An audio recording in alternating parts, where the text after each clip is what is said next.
देश भर में ट्रांसपोर्ट सिस्टम जो है वो पूरी तरीके से ठप पड़ा हुआ है, क्योंकि 10 से ज़्यादा राज्यों में ड्राइवर्स ने हड़ताल की हुई है। मध्य प्रदेश, उत्तर प्रदेश, राजस्थान, छत्तीसगढ़, गुजरात आदि जो राज्य हैं उनमें जो हड़ताल है ड्राइवर्स ने, वो लगभग 3 दिन उनको हो चुके हैं हड़ताल करते हुए। Bus drivers, truck drivers, auto, taxi, हर तरह के जो ड्राइवर्स हैं वो लोगों ने हड़ताल की है। कारण क्या है? कारण है हिट एंड रन, ये कारण है। और मेरे ख्याल से ये शब्द आपने पहले सुन रखा होगा।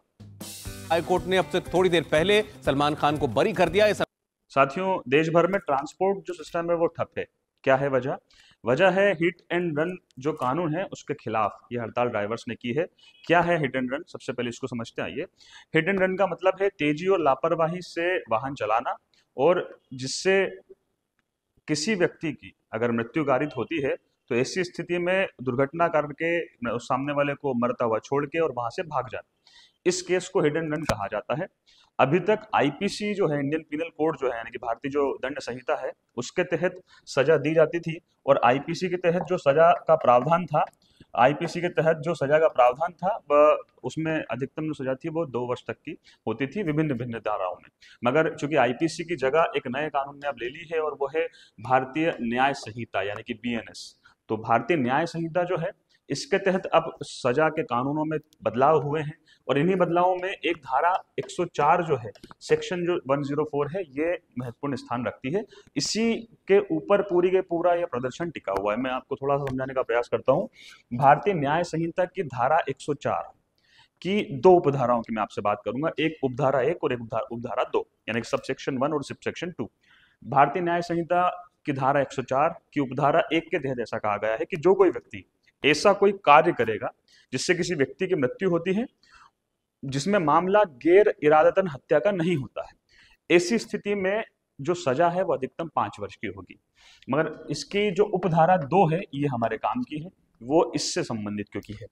इस भारतीय न्याय संहिता की धारा 104 की उपधारा 2 में ये कहा गया है कि अगर जो कोई व्यक्ति वाहन चलाता है और वाहन चलाने के कारण किसी व्यक्ति की मृत्यु हो जाती है, और जिसमें मामला गैर इरादतन हत्या का दर्ज होता है, और वह व्यक्ति सामने वाले को एक्सीडेंट करके, हिट करके, और वहां से बिना किसी पुलिस अधिकारी को या किसी मजिस्ट्रेट को सूचित किए बिना वहां से भाग जाता है, ऐसी स्थिति में ये धारा उसके ऊपर दर्ज की जाएगी। और उसके तहत जो अधिकतम सजा का प्रावधान है वो है 10 वर्ष का, यानी कि 10 वर्ष की अधिकतम सजा तक उसको इसमें हो सकती है।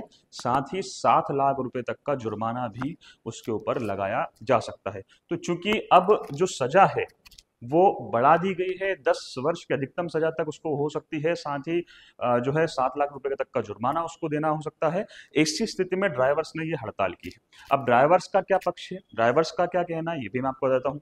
अलग अलग जो यूनियंस के जो लीडर्स हैं उनमें कुछ एक जो बातें निष्कर्ष के रूप में निकल के आई है, उनमें कुछ एक बातें ये हैं कि ड्राइवर्स का कहना है कि जब हम कभी गलती से कोई, मान लीजिए कोई कोई एक्सीडेंट होता है, तो ऐसी स्थिति में, एक्सीडेंट होने की स्थिति में यदि वे वहां रुकते हैं और जो वहां पे उस स्थिति में घायल या गंभीर रूप से घायल व्यक्ति, उसकी मदद करने का अगर विचार करते भी हैं, तो ऐसी स्थिति में जो भीड़ एकत्रित होती है वहां पे वो मॉब लिंचिंग का मामला बना देती है, और वो भीड़ कई बार ड्राइवर्स को पीट पीट कर मार भी देती है। तो ऐसी स्थिति में ड्राइवर्स के सामने आगे कुआं है और पीछे खाई है, क्योंकि अगर वहां से वो भागते हैं तो फिर ये वाली जो धारा है उनके ऊपर लागू हो जाती है, और इस धारा के तहत अधिकतम सजा है और अधिकतम जुर्माना है। तो इस चीज का विरोध ड्राइवर्स कर रहे हैं कि यदि हम रुकते हैं, रुक के और पूरी इस प्रक्रिया का पालन करते हैं, तो हम जो है, हमारे ऊपर भी कई बार जो है हमला हो सकता है भीड़ के द्वारा, और जिसके परिणाम भी घातक हो सकते हैं।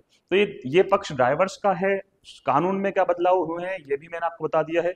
उस कानून को लेके, हिट एंड रन से संबंधित जो कानून मैंने आपको बताया है भारतीय न्याय संहिता का, इसको लेके ये हड़ताल शुरू हुई है।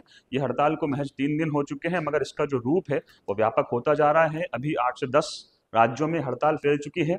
इसके क्या परिणाम हो रहे हैं, तो देखिए आप, कहीं कहीं बहुत सारी जगहों पर ट्रक खड़े हुए हैं, जो ड्राइवर्स हैं वो ट्रकों से उतर गए हैं, उन्होंने ट्रक वहीं के वहीं खड़े कर दिए जहां जब हड़ताल ये शुरू हुई। ऐसी स्थिति में जो परिवहन है, जो ट्रांसपोर्टेशन है, वो बाधित हो रहा है। साथ ही महंगाई बढ़ती जा रही है। क्यों बढ़ती जा रही है?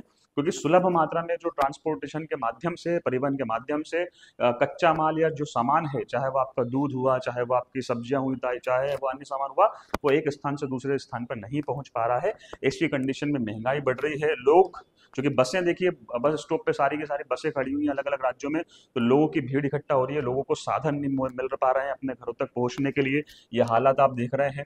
कहीं कहीं पे अफरा तफरी की स्थितियां बनी हुई है, कहीं कहीं पे जो विरोध है वो और गंभीर जो है स्वरूप लेता जा रहा है। कहीं कहीं पे लोग जो ड्राइवर्स है, क्योंकि इसमें बात सिर्फ बस के ड्राइवर्स की या ट्रक के ड्राइवर्स की नहीं है, यहाँ बात निजी वाहन चालक भी अगर कोई होता है, कोई व्यक्ति जो अपनी कार से जा रहा है और उससे कोई अगर गलती से कोई एक्सीडेंट हो जाता है, तो उसके ऊपर भी वह धारा लागू होती है। तो ये बात सिर्फ उन ड्राइवर्स के लिए नहीं है जो पेशेवर ड्राइवर हैं, या यूं कहें कि जो ट्रक और बसों के ही ड्राइवर है। ये बात हर भारत में हर एक ड्राइवर के ऊपर लागू होती है जो वाहन को चलाता है, जो फोर व्हीलर को चलाता है उसके ऊपर वो चीज लागू होती है, टू व्हीलर को चलाता है जो वाहन चलाता है उसके ऊपर वो बात जो है लागू होती है। तो तमाम ये बात मैंने आपको बताई।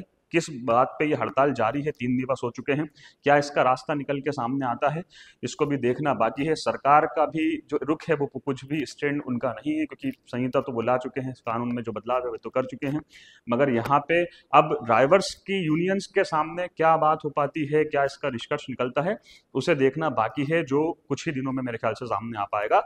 आपका इस विषय पे क्या सोचना है, मुझे कमेंट में जरूर बताएं। धन्यवाद।